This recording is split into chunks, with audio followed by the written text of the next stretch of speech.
संघ विचारधारा को मानने वाले नाथूराम गोडसे ने महात्मा गांधी को जान से मार दिया था और अपने आप को आत्मसमर्पण कर दिया था। उसके बाद उन्हें कोर्ट में जज के सामने लाया गया, बयान हुए और उसके बाद उन्हें फांसी की सज़ा दे दी गई। आज हम आपको नाथूराम गोडसे के अंतिम बयान के बारे में बताने जा रहे हैं, जो उन्होंने जज के सामने दिया था, जिसे सुनकर कोर्ट में बैठे हर व्यक्ति की आंखें नम हो गई थी। आइए आपको भी बताते हैं कि उन्होंने अपने बयान में क्या कहा था। लेकिन इससे पहले हम नाथूराम गोडसे के बारे में जानेंगे कि वो कहाँ के रहने वाले थे और उन्होंने महात्मा गांधी की हत्या क्यों की। क्या वजह थी कि महात्मा गांधी को उन्हें मारना पड़ा। तो आइए जानते हैं इस वीडियो में। तो स्टार्ट करती हूँ अपने वीडियो को। नाथूराम गोडसे का जन्म 19 मई 1910 को मुंबई पूना रेल मार्ग पर स्थित रेलवे स्टेशन कामसेट से 10 मील दूर एक छोटे से गांव उकसान में हुआ था। उनका जन्म चितपावन ब्राह्मण परिवार में हुआ था। पिता विनायक गोडसे डाक विभाग में कर्मचारी थे। अशोक कुमार पांडे अपनी किताब उसने गांधी को क्यों मारा में कहते हैं कि विनायक गोडसे के परिवार में बेटियां तो बच जाती थी, लेकिन बेटों का जन्म के कुछ वक्त बाद ही निधन हो जाता था। नाथूराम गोडसे से पहले भी 3 बेटों का जन्म हुआ था, लेकिन कुछ समय बाद मौत हो गई। ऐसे में परिवार ने चौथे बेटे को बेटी की तरह ही पाला और नाक में नथ भी पहनाई। इसी नथ की वजह से उनका नाम नाथूराम पड़ गया। युवा होते नाथूराम में शारीरिक कसरत करने की रुचि बढ़ने लगी। तैराकी में भी उनकी रुचि विशेष थी। एक दिन उन्होंने कुएं में गिरते एक अछूत बालक को भी बचाया था, जिससे उन्हें डांट भी पड़ी थी। नाथूराम गोडसे की पढ़ाई में खास रुचि नहीं थी। धार्मिक किताबें उन्हें पढ़ना बहुत पसंद था। अंग्रेजी खास पसंद नहीं थी, तो नौकरी की तैयारी की बजाय कारोबार में हाथ आजमाने की कोशिश की। लिहाजा वे पुणे छोड़कर अपने पिता के पास करजट चले गए। यहाँ उन्होंने करीब 2 साल तक बढ़ई का काम सीखा, लेकिन तब तक पिता का तबादला हो गया, तो वहाँ से उन लोगों को रतनगिरी जाना पड़ा। ये वही वक्त था जब वीर सावरकर को अंडमान निकोबार से काला पानी की सज़ा से मुक्ति मिली थी और उन्हें रतनगिरी में अंग्रेज़ों ने नज़रबंद कर रखा था। सावरकर पर किसी भी तरह की राजनीतिक गतिविधियों में भाग लेने पर रोक लगी हुई थी। यहाँ नाथूराम गोडसे ने भी सावरकर से मुलाकात की। इस दौरान महात्मा गांधी ने भी सावरकर से मिलने की कोशिश की थी, लेकिन अंग्रेज सरकार ने उन्हें मिलने नहीं दिया था।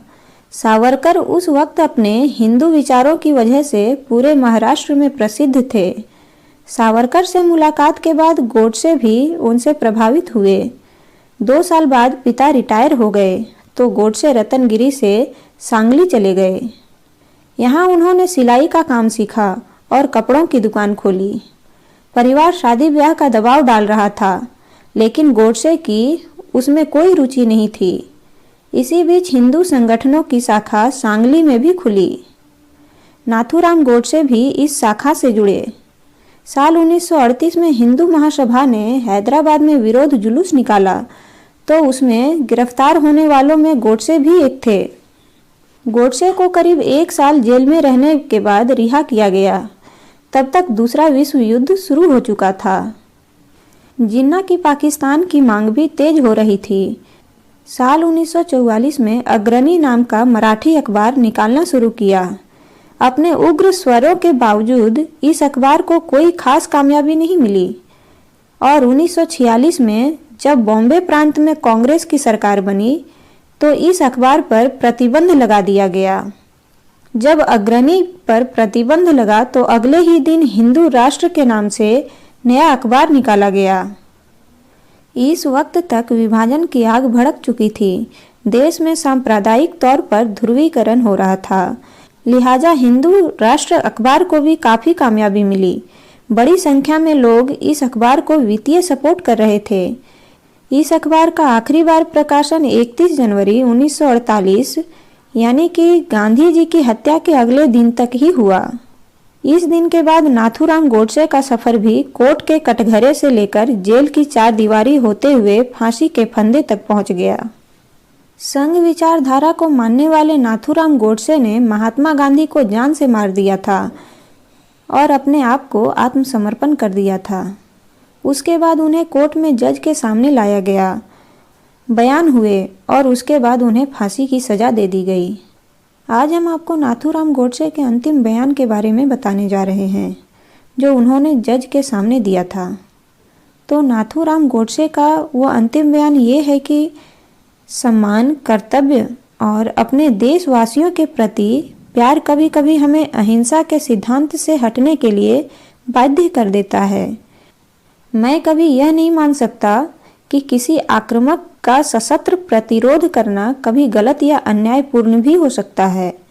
प्रतिरोध करने और यदि संभव हो तो ऐसे शत्रु को बलपूर्वक वश में करने को मैं एक धार्मिक और नैतिक कर्तव्य मानता हूँ। मुसलमान अपनी मनमानी कर रहे थे, या तो कांग्रेस उनकी इच्छा के सामने आत्मसमर्पण कर दें और उनकी सनक, मनमानी और आदिम रवैये के स्वर में स्वर मिलाएं, अथवा उनके बिना काम चलाएं। वे अकेले ही प्रत्येक वस्तु और व्यक्ति के निर्णायक थे। महात्मा गांधी अपने लिए जूरी और जज दोनों थे। गांधी जी ने मुस्लिमों को खुश करने के लिए हिंदी भाषा के सौंदर्य और सुंदरता के साथ बलात्कार किया। गांधी जी के सारे प्रयोग केवल और केवल हिंदुओं की कीमत पर किए जाते थे। जो कांग्रेस अपनी देशभक्ति और समाजवाद का दंभ भरा करती थी, उसी ने गुप्त रूप से बंदूक की नोक पर पाकिस्तान को स्वीकार कर लिया और जिन्ना के सामने नीचता से आत्मसमर्पण कर दिया। मुस्लिम तुष्टीकरण की नीति के कारण भारत माता के टुकड़े कर दिए गए और 15 अगस्त 1947 के बाद देश का 1/3 भाग हमारे लिए ही विदेशी भूमि बन गई। नेहरू तथा उनकी भीड़ की स्वीकारोक्ति के साथ ही एक धर्म के आधार पर अलग राज्य बना दिया गया। इसी को वे बलिदानों के द्वारा जीती गई स्वतंत्रता कहते हैं। और किसका बलिदान?